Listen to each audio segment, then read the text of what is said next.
What's going on? Students of Wade Hampton. My name is Josh Tadlock. I'm happy to be here with you guys and talk a little bit about my career, which is a medical doctor or physician, and more specifically, an orthopedic surgery resident.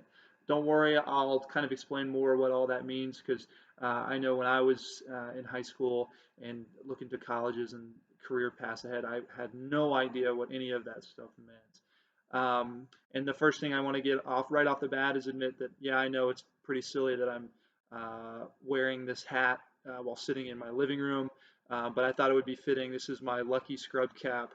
Spider-Man's been in on a lot of big surgeries with me this year, and so I figured it would be fitting if I wore it to help me get through this talk with you guys. So I think how did I get, the big question is how did I get to this point where I am in my career today? And I think it all started from a pretty young age. I was always interested in the sciences. It was always kind of one of my favorite classes in school growing up. And as I got into high school, I was more and more fascinated by biology. And that's when the idea of going to medical school and pursuing a career as a doctor kind of first popped up on my radar. And so after graduation of high school, I went to Furman in Greenville, where I was a biology major, and um, it was in college really that kind of abstract. I like sciences and I want to do something that helps people and that I can interact with people on a daily basis. That's where I first really got some kind of hands-on experience of what it looked like to be a doctor when I did an internship at what was then the Greenville Health System, now Prisma Health, the main hospital in town. And that was really cool. I was really lucky to have found that opportunity through Furman. And that was between my sophomore and junior years. And that really kind of pushed me towards the path of, okay, this is definitely something I want to do. So in college, it's important that you really don't need to be a science major. It just so happened that I liked biology, but plenty of my classmates in medical school. In fact, one of the smartest guys that I knew in medical school was an English literature major. So I think the key is, if medicine is something you want to pursue, one thing to do is just whatever you are passionate about studying and getting a degree in. I mean, I think it's totally fine to pursue that.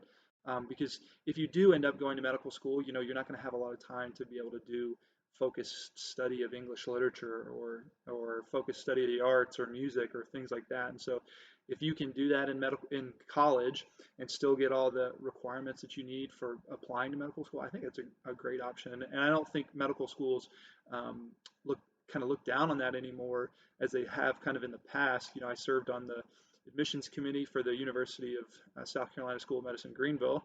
Um, and we loved to see students who were well-rounded and had interests other than the sciences. And so after I graduated from Furman, then I started medical school. And medical school is another 4 years after you finished, usually a 4-year course for your undergrad degree. And I went to medical school also in Greenville. That was the school that was associated with, at the time, again, GHS. And medical school is interesting because the first 2 years, it's just like school's been for your whole life, right? You're sitting in lectures, you're taking written tests, um, and it really hasn't changed that much. And it really does change though in the third and fourth years, and that's where it gets really fun because you're just thrown into all different scenarios across the hospital. You get to work with every single different type of doctor that's out there, from family practice doctors to OBGYNs who are delivering babies, and um, to pediatricians and surgeons of all kinds. And so that's where you really get your experience and you try to figure out, okay, what is it that you eventually want to do? Because once you finish medical school, so that's another, 4 years, 4 years of college, 4 years of medical school, then you enter your residency, right? And residency is, it's either from anywhere from 3 to 7 years, depending on what you choose to do, and that's where you learn to be a specific doctor. So in medical school, um, I decided that I wanted to become a orthopedic surgeon, and so what that means is I'm a bone doctor. So we spend a lot of our time fixing fractures, So if you break your leg, we're going to put a metal rod in it, or we also do some tendons and ligament repairs as well, sports injuries, so things like ACLs. We do ACL reconstructions. We do some hand surgery as well. Um, there's also orthopedic spine surgery. We do a lot of joint replacements is a big part of our training. And so I really have absolutely loved residency so far. I mean, I think it's hard as far as it can be. It's mentally taxing and it's demanding in terms of the hours that you put in. But it's super rewarding because every day I go to work and I get to interact with people who you know anytime you come to the hospital for the most part. It's probably one of the worst days of your life if you've been in a major accident or if you've suffered a serious injury. So I think the opportunity that physicians and doctors have to be able to be with patients as they're going through some of the toughest times of their life and kind of help guide them through that, I think is a really unique it's a unique responsibility that we get, and it's a unique opportunity that you get to kind of help um, help people in the most simple sense, to be able to kind of intervene at that critical time point in their life. And it also, I think, it's very rewarding, specifically within orthopedics, to return people back to their previous function and back to their previous way of life. So, if for example, if someone comes after a car accident and they have a broken femur, they can't walk because the femur bone is broken, and it's important for bearing weight as you walk. Um, and we are able to fix it surgically, and they can walk the day after surgery, and slowly start to begin the rehab process. I mean, I think that to me is truly amazing, and is kind of, in my mind, I think it's one of the key things that attracted me originally to being a doctor, was being able to intervene, fix problems, and help people get back to their previous way of life. And I think it's a huge privilege. Specifically, I think surgery too is really fun. It's like a complex changing puzzle every single time. Every person is different. Everyone's anatomy is different. Every fracture is different.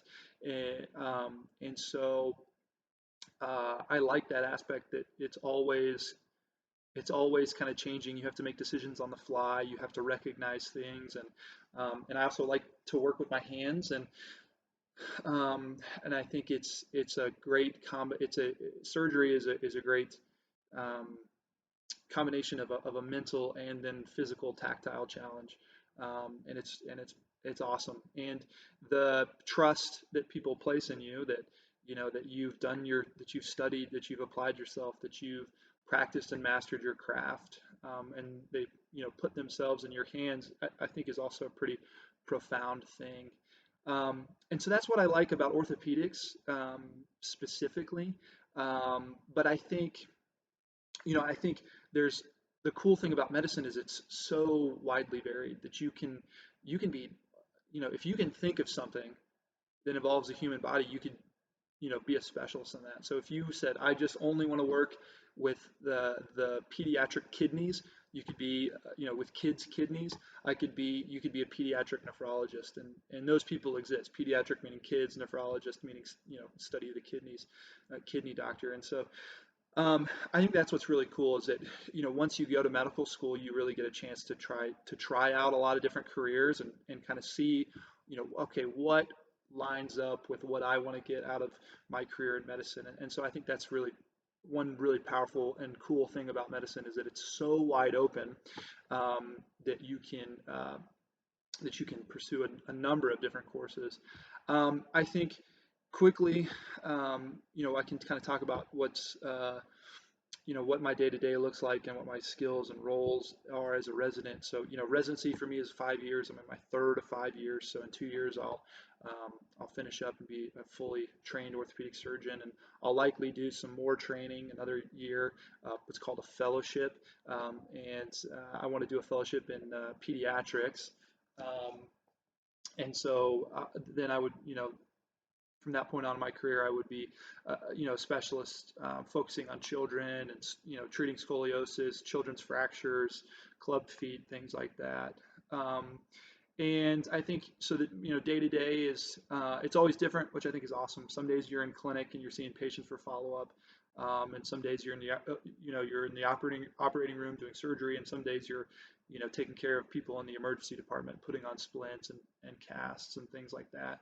We usually get into work pretty early, around 6 or so, check in on the patients who have been in the hospital overnight, make sure they're doing okay, they don't need anything, and then it's usually off to the operating room where we have a full day of surgery, usually ahead of us. And so, um, I think my skills and my role right now is just to learn and learn and learn and keep learning. And I think that's fun. I do think I have and I think it was something that was instilled in me by my parents and early on in my education. I have a passion for learning, and I think that's another thing that's awesome about medicine and specifically orthopedics is we're always pushing the envelope, trying to learn more and understand how to take care of people better and improve techniques and improve technologies. And I've had a chance to be a part of a lot of research while I'm down here, and so we're always trying to take it to the next step, to the next level. And so, um, I think the last thing we'll talk about is how to find a career that you love. And I know that's a big question for you guys as you're considering, what's the next step, or if you're gonna pursue further education, where you're gonna get that education, and things like that. Um, I think self-reflection is really important, um, and I think also bringing people in who know you well, your friends, your parents, your family members, your counselors. You guys are really lucky to have awesome counselors at your school who care a lot about you and want you to succeed. And I think it's trying to find the things that you're passionate about and the things that you love, because um, I'll tell you, if I didn't love medicine and I didn't love orthopedics, I probably would have quit a long time ago, because it's not easy, but no career is easy. There's no easy job, right? And so the goal is to find something that's rewarding to you, that you love, and that you can be happy pursuing and pursuing excellence in. And then my final point would just, a piece of advice would just be, so just pursue excellence in whatever you do, because um, you never know what doors you're going to want to travel through in the future. And if you pursue excellence every day, and you work as hard as you can to get good grades, and you study hard, and you excel and push yourself to do your best, you'll never doors will never be shut for you, and you'll never have a door that you wished you could have walked through, but you shut it because you didn't give it effort previously, right? If you pursue to do your best in all your classes and all your coursework, I think that's the key to achieving success in your career and finding a career that you love. And that's also too, it's being able to uh, you know, give your 100% effort in something is an awesome character trait that will benefit you in everything that you do. And so I think trying to build those habits early, in the end of college, or into college and the end of high school and things like that, I think is really important. So I wish you guys the best of luck in your future endeavors, and I hope this was helpful and entertaining, at least, if not helpful. So thanks, guys.